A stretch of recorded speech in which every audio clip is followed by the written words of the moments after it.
ეხლა ეს არის ამ დღესასწაულის, ანუ 40-დღიანი დღესასწაულია, აღდგომის დღესასწაული მოგეხსენება და ამის გაშუალება გახლავთ დღევანდელ დღეს. გაიმთხვა უბრალოდ გიორგობას, იმიტომ რომ მოგეხსენება და აღდგომა რომ მოძრავია ეს დაბლა.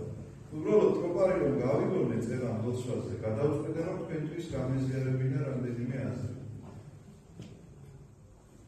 და ტროპარს აგიკითხავთ და გეტყვით რის შესახებ მინდოდა მეთქვა. განზოგებასა დღესასწაულისასა წყურიელი სული ჩემი ცნებათა შენთა წყლითა განადგრილე. რამე თუ ყოველთა უღაღადე მაცხოვა რომ ჩვენო რომელთანს წყუროდეს მოვედით ჩემდა და სულდით და წყაროთ ცხოვრებისა ჩვენისაო ქრისტე მერტო დიდება შენდა. სვენი სიტყვა გამარჯა. რომელთანს ცხოვროდეს მოვედით ჩემდა და სვენდით წყაროთ ცხოვრებისა ჩვენისაო ქრისტე მერტო დიდება შენდა. ეს გახლავთ ტროპარი. მაგრამ ამას ახლა ჭირდება რომ შინაარსობრივადაც გავიგოთ.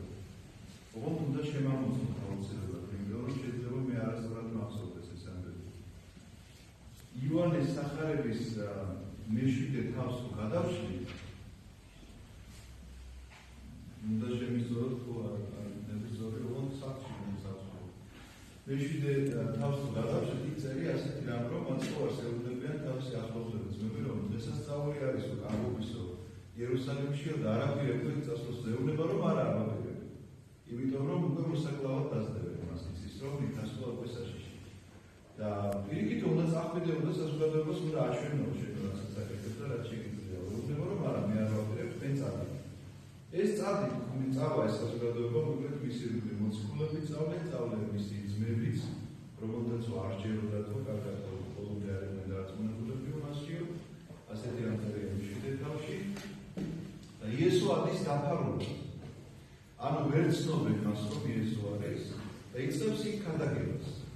მაგრამ ერთ-ერთი ქადაგება მისი ძალიან ბევრ თემას შეიძლება თქვენ შეგისაკამოთ ესეთი მოცულობითი თავია მეშვიდე თავი წაიკითხავთ რომ იქ შაბათის შესახებ ქადაგებს იქ ძალიან ბევრ რაღაცას ვაკითხვის და მაგრამ ერთ-ერთი ესეთი ნათქვამი აქვს რომ ვისაც წყურია მოვიდეს ჩემდა და სვას და აღარასდროს აღარ მოსწყურდება. ასეთი რამ წერია. ოღონდ რატომ წერია ეს ისტორიაც უნდა იცოდეთ და აი ამის შესახებ მინდოდა მეთქვა რა შვაშია ეს წყურვილი რატომ იქადაგა ამ წყურვილთან დაკავშირებით მასში. იმიტომ რომ ამ დღესასწაულზე ჰქონდათ ებრაელებს ასეთი ტრადიცია რომ სილოამის ჭიდან სილოამი როგორი თარგმნება თვალსაჩინო სახარებიდან მოვლენებულად ანუ ვინც უნდა მოვლენილი იყოს მის შესახებ არის ინასტამოთო. სილოამის ჭიდან ცოცხალ ჯაჭვს აკეთებდნენ სამლელო პირები აზრამდე და ამოხაპავდნენ იქედან წყალს და საკურთხეველზე ასხავდნენ. ეს იყო დღესასწაულის დასასრულს, ანუ მერვე დღეს, იქ ეს დღეებიც ყველაფერი გადაწერილია. ესე იგი, ეს წყლის დასმა ნიშნავდა იმას, რომ უნდა მოსულიყო მხსნელი, უნდა მოსულიყო მესია, რომელიც ამ წყურვილს მოკლავდა. ამავდროულად ეს იყო შესაძლებელი ამ საკურთხეველზე, იმიტომ რომ წყალი მოხსენებად იქ ძალიან დიდი უქმება. ამიტომაც მაცხოვარი პირდაპირ ამბობს ამას, რომ მე ვარ ეს წყალი.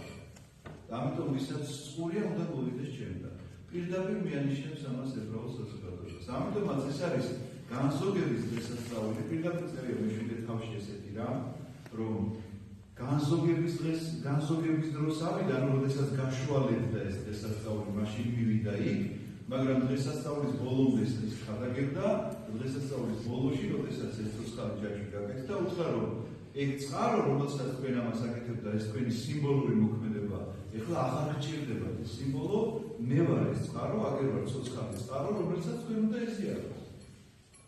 თუმცა კი ესეც სადაც წერია, რომ ამას რატომ აკეთებდნენ, ესეც გადამამოწმეთ აუცილებლად, სულ ყველაზე პატარა თავი არის ისაია წინასწარმეტყველის მე-12 თავი, დიდი თავი აქვს საკმაოდ მოცულობითი და ყველაზე პატარა 6 მოკლეა თუ მე არ მეშლება და იქ პირდაპირ მესამე თავიდან ისე იწყება, რომ ამოხაპეთ წყალი და სიცოცხლის წყალი, ესე იგი ასვით და ახარეთ და ადიდეთ მერტი ესეთი შეგუნება აქვს ისაიას და აქედან დამკვიდრებული იყო ეს ტრადიცია, ესე იგი ნახულობთ ისაიას მე-12-ს და იოანეს მე-7-ს და ნახავთ, რომ ეს ყველაფერი ერთმანეთთან ისეთ კავშირშია. ამიტომაც სახარებაში არაფერი არ არის შემთხვევით და ჩვენ რომ ამას ვკითხულობთ, შეიძლება მოგვეჩვენოს, რომ მაცხოვარმა ერთ-ერთი რიგითი გადაგება წარმოთქვა და მეტაფორულად, რაღაც ალეგორიულად, რაღაც ისეთი კარგი შედარება მოვიტანა, რომ ვისაც წყურიათ მოგზანდით ბატონებო, ესე იგი და ძალიან წყალი, იმიტომ რომ მე ვარ ეს წყაროსთავი. სინამდვილეში ეს ასე არის, იქის მოქმედებები ხდება. და ამ მოქმედებებს თავისი ისტორია ჰქონდა, თავისი რაღაცა საფუძველი ჰქონდა. ამიტომაც წმინდა წერილის ცოდნა ძალიან ამდიდრებს ადამიანს სულიერადაც და რა თქმა უნდა ძალიან ბევრ კითხვას ეძებდა, იმიტომ რომ შეიძლება გაუგებარი იყოს ახლა, რომ აბსოლუტურად სხვა მიმართულება არის ხადაგებისა, ჩვენ თუ ნახავთ, იქ რაღაცა შაბათის შესახებ იყოს შეიძლება და სხვა კიდევ უამრავი, უცბად ამბობს, რომ მე ვარ სწავლობისა და შეიძლება გაგიკვირდეს, რა შუაშია. ისევე როგორც მერვე თავზე თუ გადავალ, მერვე თავზე შეიძლება რომ ისე ბრუნდება ტაძარში, სანამ მას მოუყვანენ ბრუშობით შეფორდა ქალს და ეს ხუგახსოვთ, რომ ფორანერ დასაჯებიც არ გაგიკითხავ, წადი და უცბად მოტრიალდება არგება და ამბობს, რომ მე ვარ ნათელი სოფლისა. რატომ ამბობს ამ ნათელი სოფლისას, ესეც უნდა იცოდეთ, იმიტომ რომ ეს არის ამ დღესასწაულის დასასრული, როდესაც ჰქონდათ მათ ასეთი ტრადიცია, უდელმთავარს, რომელსაც შესამოსელი დაუძველდებოდა, ამ შესამოსლით აკეთებდნენ ძალიან დიდ ფითილს. აკეთებდნენ ქვევრები რო წარმოედგინოთ ესე, დაახლოებით 4 მიმართულებით ჩრდილოეთ ისინი ხა ჯვარს არ გამოსახავდნენ, ბუნებრივია, მაგრამ 4 მიმართულება რო იცოდნენ, ჩრდილოეთის, სამხრეთი, აღმოსავლეთი, დასავლეთი, დაგდავდნენ ესე 4 ქვევრი რო წარმოედგინოთ და ამ 4 ქვევრში სავსე იყო ზეითუნის ზეთით, ეს შესაწირი იყო და 4 ფითილი იყო ამ შესამოსლისგან გაკეთებული, რომელსაც აანთებდნენ და ძალიან დიდი სინათლე ჰქონდა ამას, იმიტომ რომ მაშინ ხო ესე განათებული არ იყო, ქუჩები მოხსენებათ და ეს ღამე ამას აანთებდნენ და იყო რა თქმა უნდა, კვლავ წინასწარმეტყველება იმისა, რომ ქრისტე უნდა მოვიდეს და უნდა მოიტანოს ეს ნათელი. და პირდაპირ ამბობს, რომ მე ვარ ეს ნათელი და ვინც ჩემთან ერთად იქნება ბნელში აღარასდროს აღარ იღლის.